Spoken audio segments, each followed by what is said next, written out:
Dale, you're a big Final Fantasy VII fan. Huge fan, yeah. And they're remaking it, I don't know if you'd heard. I know, I am bloody excited. And so there's a demo of it that has been at E3, at Gamescom, and now Tokyo Game Show. And I know you haven't had a chance to play it. No, haven't, nope. I have, and I'm going to show you exactly, uncut, what happens in that demo. Okay.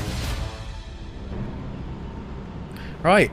Here we are. Yeah, so this is what I've learnt now is actually called a Mako reactor. I've always called them Mako reactors. What? I've always thought it was Mako, but saying that as a kid, I thought it was Sahirov. Really? So, like, obviously you didn't have voice acting back then, and I was young and made up my own pronunciations for him. I remember when Final Fantasy X came out and I realised that it's pronounced a chocobo instead of a chocobo, which blew my mind.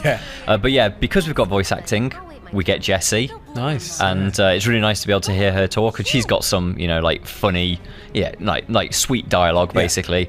But yeah, this is quite far into the Mako reactor from what you'd know from the original Final Fantasy. Like, you've gone past all the bit where you climb the pipes and stuff like that. Yes. This is, at the moment, we're on the gantry ways that would be above the save point that's just before the Scorpion boss battle. Do you see anything of what the save points look like now? Or is it just all auto save? I have a feeling, that save points are just dead now. Like, they're just not going to be in there, because there's definitely not one here. Right. And if I remember rightly, Final Fantasy 15 didn't really had sort of got rid of physical save points. We're now in an era of checkpoints and auto saves and stuff like that. They do feel like a bit of a relic now, don't they, as absolutely. Yeah. So, I mean, much like everything else, they've obviously modernised a lot of things. Like the combat system. Yeah, exactly. There you go. So you can see here, like, these enemies I don't think would necessarily have been here before. No. But obviously they're now in the world, which means that we get to just fling spells from across the gantry as such.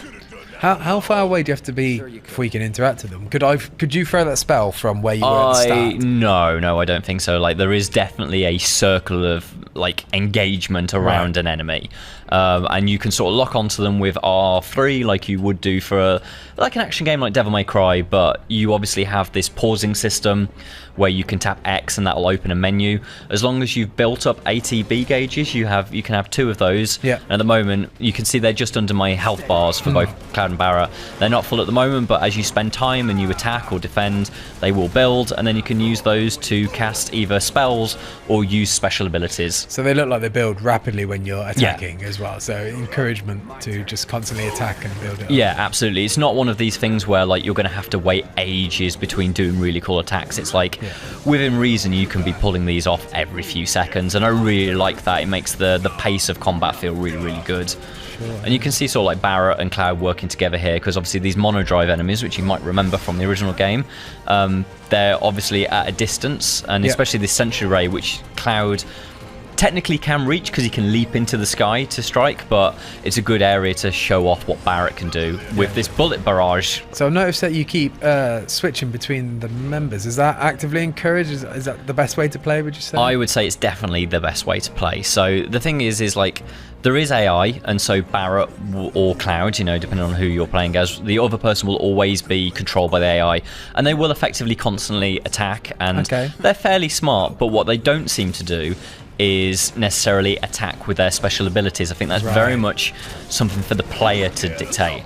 And that's good, because it means that it's not like when you decide, oh, Barrett's got Cure, he's got Cure materia, so I really want him to cast some Cure spell now. The last thing you want to do is, in an emergency moment, swap to that character and they've not got their ATB gauge, because they've just wasted it, you know, attacking someone with Thunder or something like that. Do you think there might be the option to set up like scripts for the AI to follow? Well, that would be like Gambits, wouldn't it, from Final Fantasy 12? I would very much like that to be in. I have not seen that yet. Yeah, so you could set like, so Tifa's got a Cure, and when we get below 20%, then she automatically triggers it if she has an ATB full. That is something that feels like has been in Final Fantasy games before, and I think that would very much suit this combat system. Yeah. But we'll see how it goes. The one thing you can do is you don't have to directly control the characters that you want to do things. So if you're playing as Cloud and you know that Barrett has got a specific spell or ability that you want used in the battle now, if you open the menu, you can just effectively get Shroud to shout to Barrett, like, can you please use this? And I don't think there's necessarily the VO for it, but it is very much like you wouldn't have to swap to Barrett, then open the menu, then cast it. You just, through that menu, look at what Barrett has to bring to the fight. Talking of fights, yeah, it looks like it's about to kick off. Yeah, you know what happens next. Yeah, obviously, this is the famous little bit where Barrett starts to wonder what's going on in Cloud's head. Yeah, because trying to get the boy to plant the bomb. Obviously, in the original game, there was a little bit of static, and you got like an insight into the fact that maybe Cloud wasn't necessarily the person that you thought he was. Maybe there's something deeper going on in his psyche. And so we get to see a little bit of that here. So it feels like a lot of the dialogue's been redone as well. Like, I'm not recognising a lot of this dialogue. Well, I mean, part of that is probably almost certainly down to the fact that the original translation for Final Fantasy VII is not very good. As much as I sort of have nostalgia and love for it, all of those story beats seem to be here, but they are new dialogue, obviously with fresh voice actors. That's a wonderful thing for the modern day.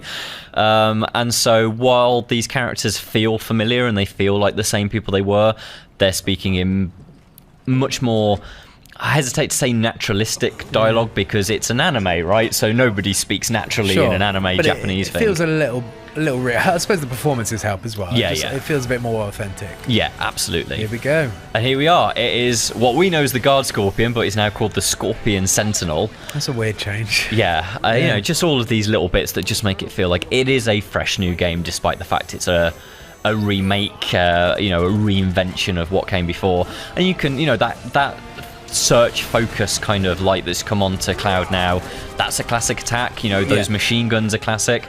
The missiles, I feel, are very new. They weren't there before. But you can see the tail, that's a famous attack as well that we'll get to see a bit later. Yeah, so overall, it always feels like, it's very much the game that you loved. They've just, modernized a lot of things and refreshed a lot of stuff as well, just to keep it interesting. Yeah, absolutely. And so like this, this tooltip here that's talking about staggering, like it's quite clear they've looked at other Final Fantasy games because staggering was a massive part of Final Fantasy XIII's combat system. I think this is a much better version of stagger, whereas I found in 13, like, quite often you feel like you weren't doing very impactful damage without a stagger. Stagger's more of a bonus feature in Final Fantasy VII Remake, where if you can stagger them, it means you can just wail on them and do so much more damage. And you can see like that staggered multiplier there is an incredible number, really. Is it like critical hits, or do you still have critical hits as well? I have not seen any critical hits happen. It feels like that's something very Final Fantasy-like, so I'd be interested to see with further gameplay if we get to see that. But in a way, yes, I suppose, like once it is staggered, you are being able to do much more critical damage, let's say. You can see here that Cloud can also block. Every character can block, or at least Barrett can block, so I assume that is indicative of everybody else. It makes more sense for Cloud to block with a sword, I feel. I was going to say, how does Barrett block? He just holds the gun up. I guess he's sort of hunkering down, and he's a very big, muscular dude. He is a unit, definitely. Yeah.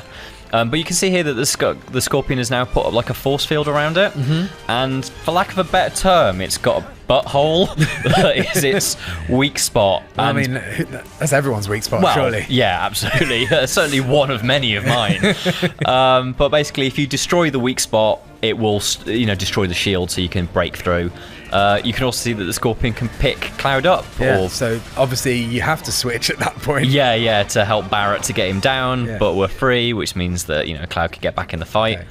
I noticed that on the top left corner, it's a circle to evade as well. Have I seen that in action yet? I don't feel like I have. No. So there's actually quite a lot going on in the UI, and sort of like I maybe haven't noticed quite everything that you can do.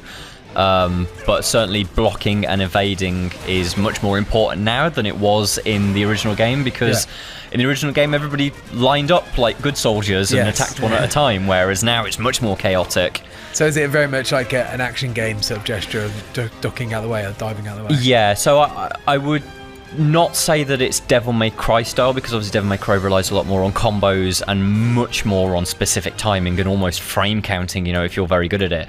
It's not that, but there is much more of that style. I feel it's got a bit of Final Fantasy XV's combat to it, but I would not say that it is the same as that combat system. Like, it works in a different way. Final Fantasy 15 could feel a bit like you just held down the attack button. Absolutely. And then just layered other bits on top. This is much more engaging in the moment-to-moment fights. And then obviously the ability to open this tactical mode menu, to pause the game for a little while, to take stock of what's going on, and then choose an attack for either the character that you're using at the moment or another person in the team. It definitely definitely is Final Fantasy VII combat in a weird